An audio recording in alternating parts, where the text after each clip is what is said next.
관여원장님 대표님 오십니다. 이름만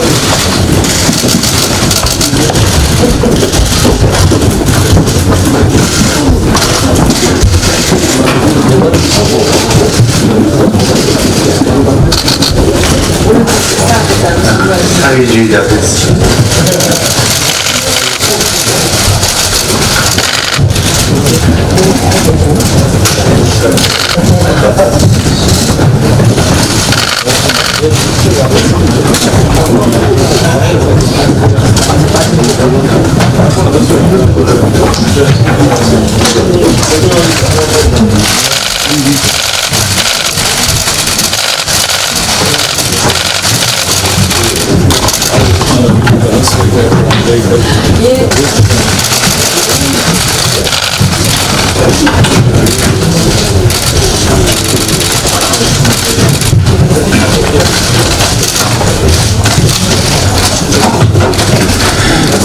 이해찬 당대표의 개의 선언으로 더불어민주당 제7차 확대 간부회의를 시작하겠습니다.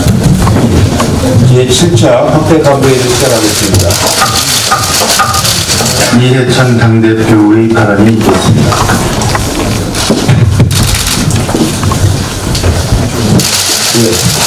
이제 오늘부터 그 하노이에서 북미 정상회담이 이제 시작이 됩니다. 오늘 내일이 어떻게 보면은 한반도의 앞으로의 진로를 결정하는 아주 중요한 날이 될 것 같습니다.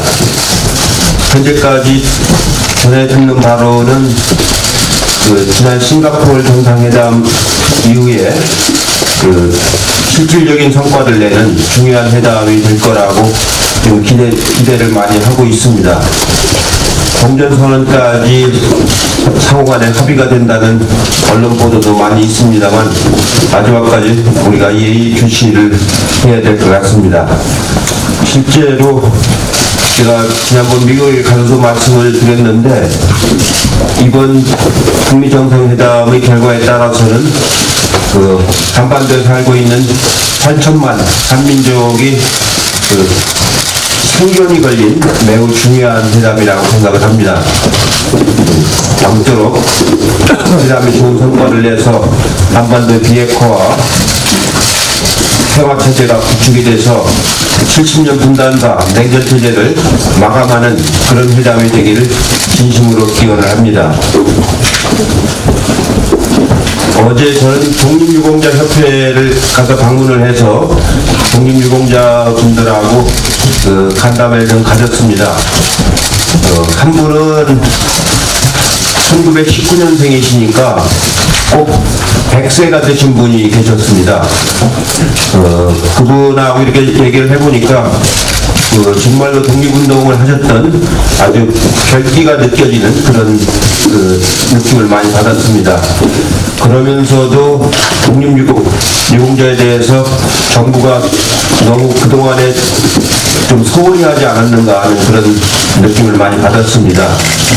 김구 선생 묘역이 아직도 국가관리묘역이 아니고 용산구청에서 관리를 하고 있는 수준이고 어제 유관순 열사에 대한 서공이 추가로 이제 1등급으로 이제 올라가긴 했지만 다른 분들도 그 서운 등급에 관해서 좀 서운하지 않도록 대조적할 필요가 있다는 느낌을 좀 많이 받았습니다. 어제 그분들이 요구한 여러 가지 사항을 서면으로 이제 받아왔는데 정무위에서 잘 검토를 해서 그 내년도에라도 추가적으로 보완을 하는 것이 좋겠다는 그런 생각이 들었습니다. 예, 또 하나는 어제 그 회의를 하는 도중에 자유한국당 의원들이 검찰청사에 가서 의원총회를 하면서 그 여러 시간 동안 농성을 했다는 뉴스를 듣고 참 경악을 금치 못했습니다.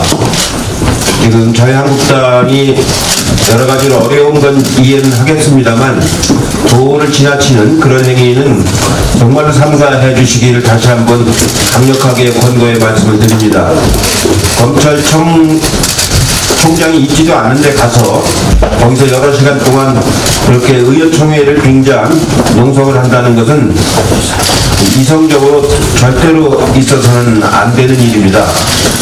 다시 한번 그런 일이 있다고 한다면 국민들로부터 엄청난 비난과 지탄을 받을 겁니다.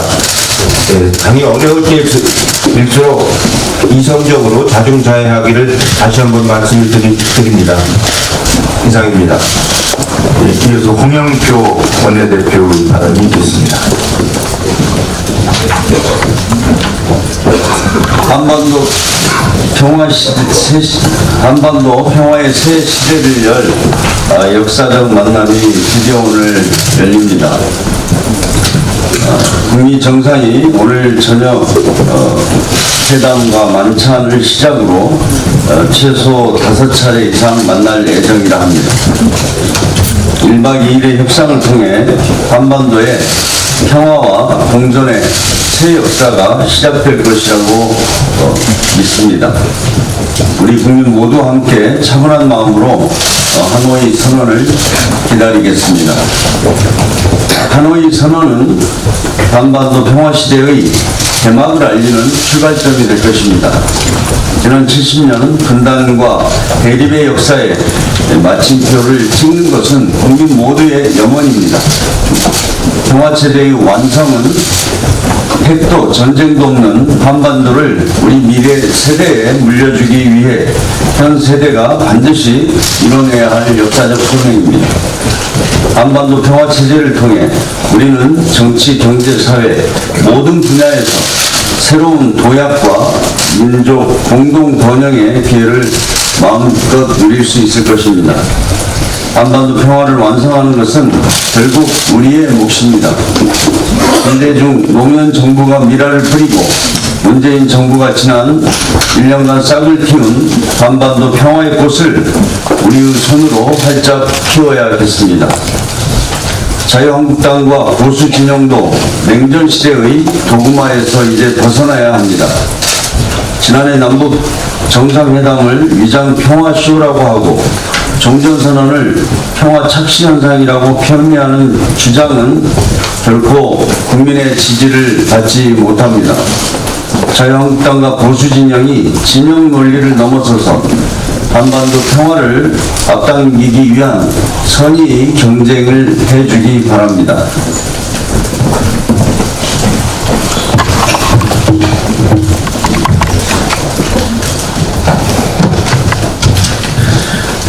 김혜영 최고위원의 발언이 있겠습니다. 예, 두 대표님께서 말씀을 주셨지만 워낙 중요한 사안이라 한 번 더 언급하겠습니다. 오늘부터 이틀간 2차 북미 정상회담이 진행됩니다.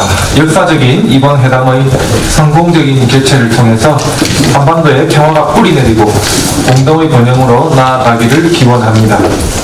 오늘 3월 1일은 평화적으로 우리 민족 독립의 당위성을 전 세계에 알리며 대한민국 임시정부 수립의 계기가 된 3.1 혁명 100주년이 되는 날입니다. 지난 26일 정부는 그동안 3등급인 건국훈장 독립장으로 추서되어 지적이 되어 왔던 유관순 열사에게 1등급인 건국훈장 대한민국장을 추서한다고 밝혔습니다. 3.1 혁명의 상징과도 같은 유관순 열사에 대한 이번 추서를 뜻깊게 생각하고 그간 역사적으로 제대로 평가받지 못한 독립운동가에 대해서도 정부 차원에서 적극적으로 발굴, 조명하는 노력을 통해서 대한민국의 뿌리를 바로 세워 나가야겠습니다. 어제 자유한국당 의원 60명이 대검찰청서 항의 농성을 했다고 보도되었습니다. 이러한 자유한국당 의원들의 행위는 국회의 불신을 키우는 것으로 매우 바람직하지 못한 행동입니다. 부디 자중해 주시기를 부탁드립니다. 이상입니다. 이어서 이수진 최고위원의 발언이 있겠습니다.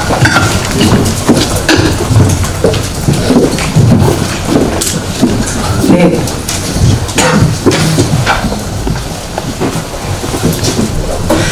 네, 한반도 냉전 체제가 해체되길 바라는 우리 국민들의 바람으로 오늘 역사적인 2차 북미 정상회담이 시작됩니다.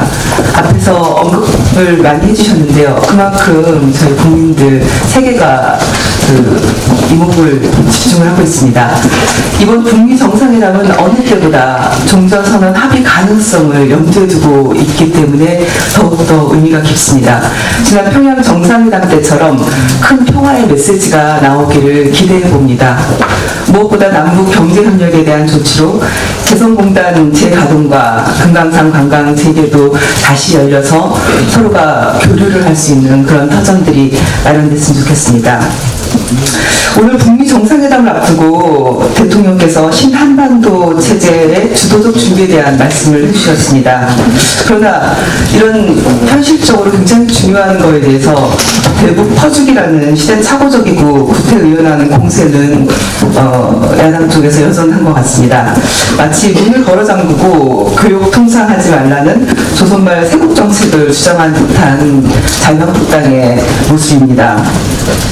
이제는 전환의 시기입니다. 더 이상 퍼주기 타령은 그만하고 어떻게 평화와 통일의 문을 전체 국민들의 염원으로 열어낼 것인지 그런 고민들 함께 해주시길 바랍니다.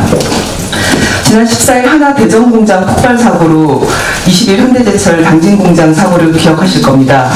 이 두 사고의 공통점은 빈번하게 사고가 발생했다는 점입니다. 다시 말해 사고를 예방할 수 있음에도 계속 사고가 이어지고 있는 것입니다. 단 한 명의 안전보건관리 담당자가 현장에 존재했습니다. 안전관리 등급 최하점을 맞았다는 것도 공통됩니다.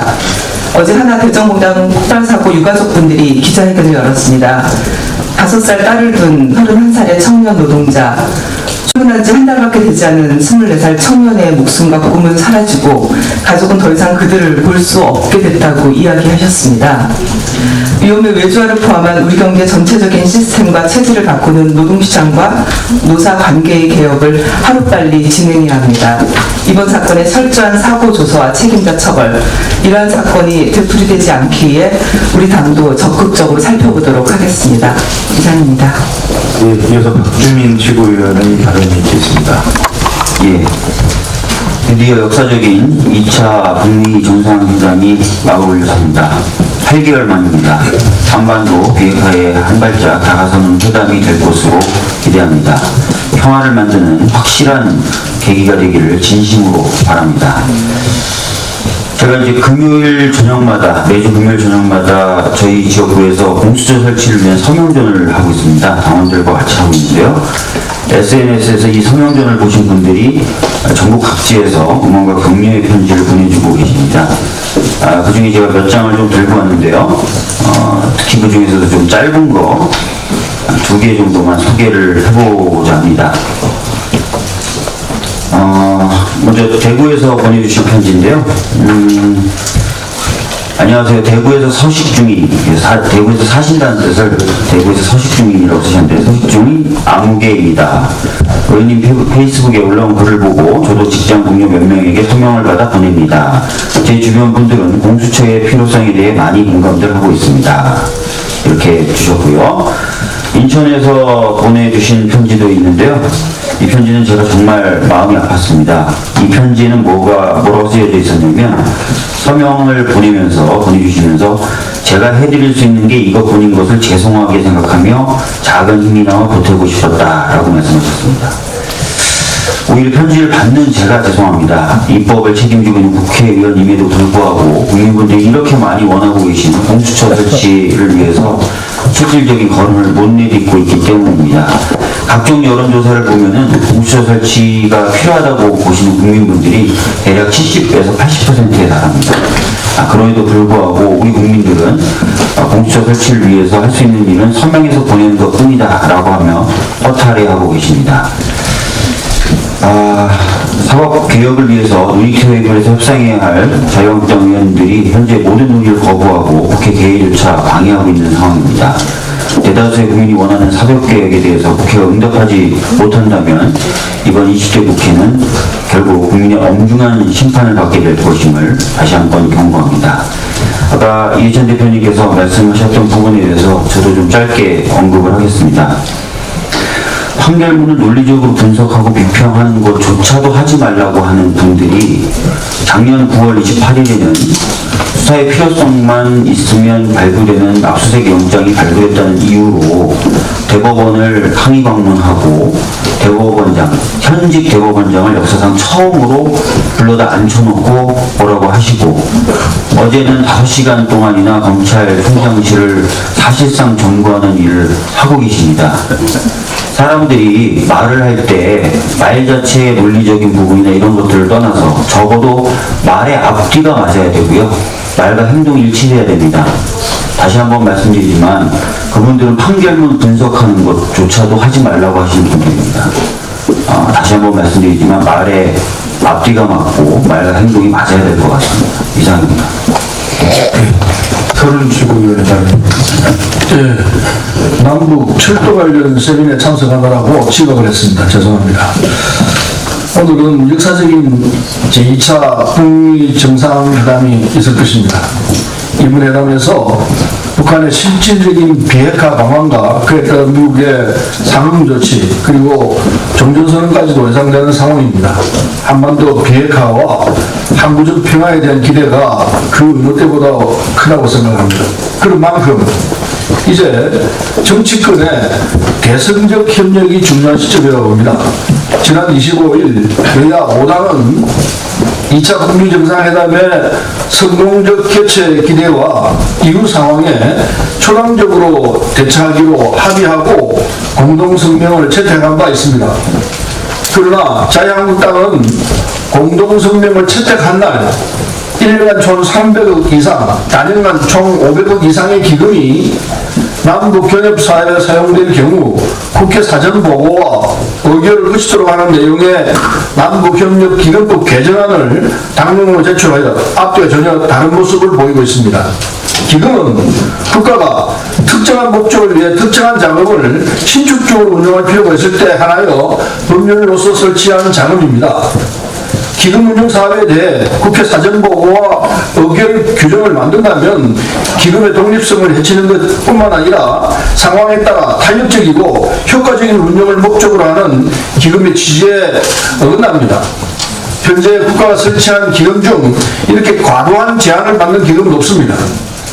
2차 북미 정상회담 이후 대북 제재 완화와 이에 따른 남북협력 활성화가 예측되는 상황에서 남북협력기금 사용에 발목을 잡는 태도는 한반도 평화 프로세스의 발목을 잡는 것입니다. 심지어 26일 자유한국당 나경원 원내대표는 종전선언도 평화 착시 현상을 가져올 수 있다며 더 이상 평화 착시 현상을 부추기지 말아야 한다며 한반도 평화의 물결을 거스르는 발언을 했습니다. 온결회와 전 세계가 종전을 통한 70년 분단체제 종식과 한반도 평화체제 구축이 이루어지길 바라고 있는 상황에서 자유한국당만 이를 반대하고 있는 것이 아닌지 우려스럽습니다. 북미 정상회담 그리고 그 뒤에 이어질 김정은 위원장의 서울 답방은 한반도 평화의 길로 가는 거대한 물결일 것입니다. 북한 비핵화와 한반도 항구적 평화체제 안착이라는 종착지에 도달하기 위해서는 여야의 초당적 협력이 그 어느 때보다도 절실하다고 생각합니다.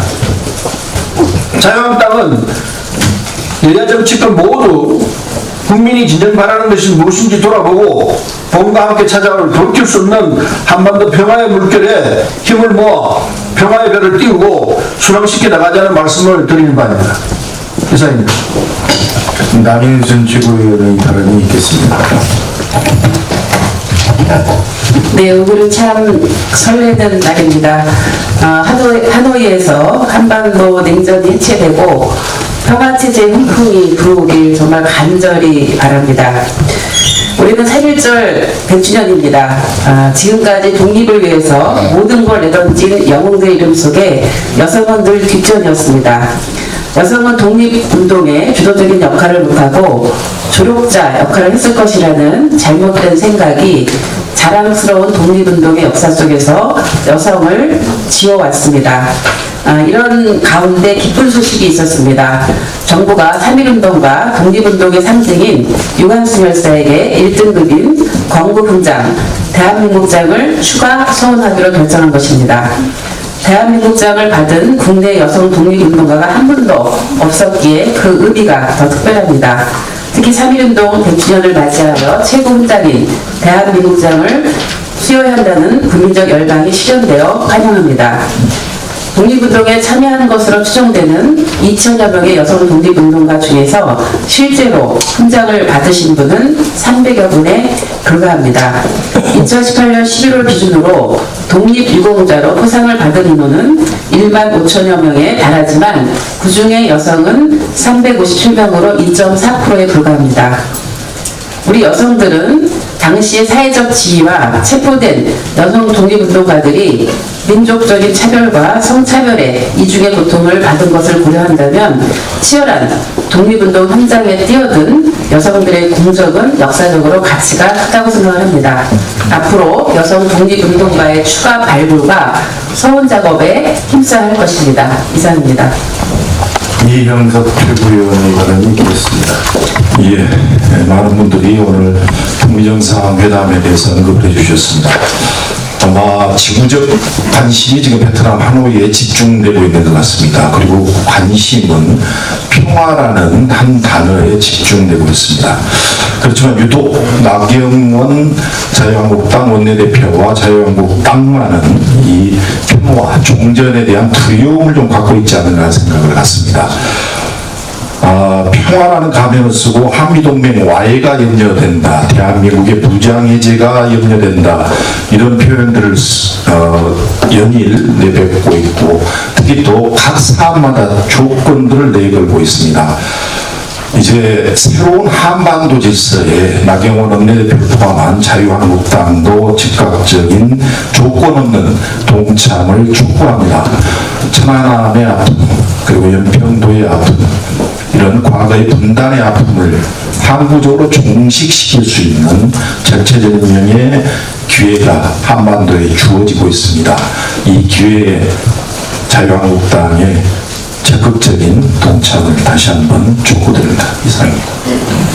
이어서 전용기 전국대학생위원장의 발언이 있겠습니다.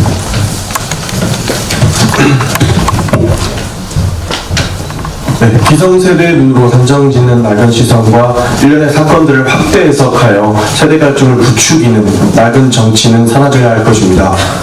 언론에서 연일 문재인 정부에서 20대 이탈이 심각하다, 20대가 정부에 등을 돌리고 있다고 보도하며 최근 우리 당을 보고 우려 깊은 말을 많이 하는데 중요한 것은 지지율이 아닙니다. 정당을 막론하고 청년들을 바라보는 정치권의 시선이 과연 상식적인가에 대한 의문이 듭니다. 우리 20대는 급속 성장 이후 사회 성숙기 단계의 분기점에 서 있습니다.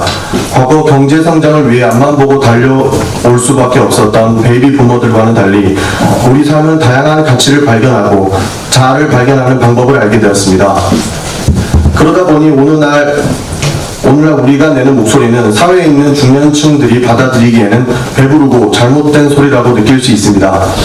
하지만 이런 다양한 의견이 중년층들이 사회를 성숙기로 이끌어 놓았기 때문에 발현된 사회적인 변화에 이에 틀림이 아닌 다름으로 이해해야 합니다. 이는 우리 당이 더욱 경청해야 할 의견이기도 합니다. 20대의 기성세대 눈으로 단정짓는 낡은 시선과 그러한 사건들을 확대 해석하여 더욱 세대 갈등을 조장하는 낡은 정치는 청년들을 더욱 올가매고 있습니다. 같은 실수를 반복하지 않기 위해서 낡은 시선과 낡은 정치는 이제 없어져야 합니다. 얼마 전 홍영표 원내대표님께서 20대 청년들에게 사과하시며 청년 미래기획단을 만든다고 말씀하셨습니다. 20대의 목소리를 현실 정치에 구체적으로 반영하려는 첫 단추로서 매우 의미 있다고 생각합니다. 가장 먼저 20대들의 애로사항을 경청하고 문제를 정확하게 인식해야 합니다. 정치권은 현장의 목소리를 앞으로의 정책과 제도에 잘 반영할 수 있도록 해야 할 것입니다. 이상입니다. 이어서 문상필 장애위원장의 국가와 지방자치단체가 장애인식 개선 교육을 나몰라라 한다는 보고서가 있습니다. 장애인복지법에 따른 교육 대상인 국가 지방자치단체의 3년간 평균 교육 이행률이 절반에 더 미치고 있습니다. 특히 지방자치단체는 6% 미만입니다. 국회 입법부서체는 이 같은 내용의 장애인식 교육의 현황 및 개선 방안 보고서를 발간했는데요. 2016년도 이후에 장애인복지법 개정을 통해서 교육 대상을 확대하고 교육 내용 및 방법, 결과 보고 등에 관한 제도 틀을 제도 확립했습니다. 그러나 그간 제도와 관련해서 교육 대상 범위의 소화, 체계적인 관리 운영 시스템의 부재 등이 문제점으로 지적되어 왔고 장애인 고용 촉진법 등에 따른 제도가 혼용되면서 50%를 넘지 못하고 있는 거 아닌 평가가 있습니다. 국가기관의 경우에는 50% 미만이고 특히 지방자치단체에는 2.1%, 2.5%, 5.4% 굉장히 낮은 수준입니다. 이러한 저조한 이행의 원인은 교육 의무의 이행을 확보할 수 있는 강력한 수단이 없기 때문이 아닌가 이렇게 분석되고 있습니다. 즉 미이행 시 과태료 부과나 명당 공표 또는 공공기관 경영평가 반영 등의 제재 규정 등이 없기 때문입니다. 이에 대한 방안을 검토해야 된다는 장애인계의 의견이 있어서 말씀드렸습니다. 이상입니다. 네, 혹시 추가로 공개 발언하실 분 계십니까? 안 계시면 이후 회의는 비공개로 진행하겠습니다. 언론 여러분들과 보좌진분들의 협조를 부탁드립니다.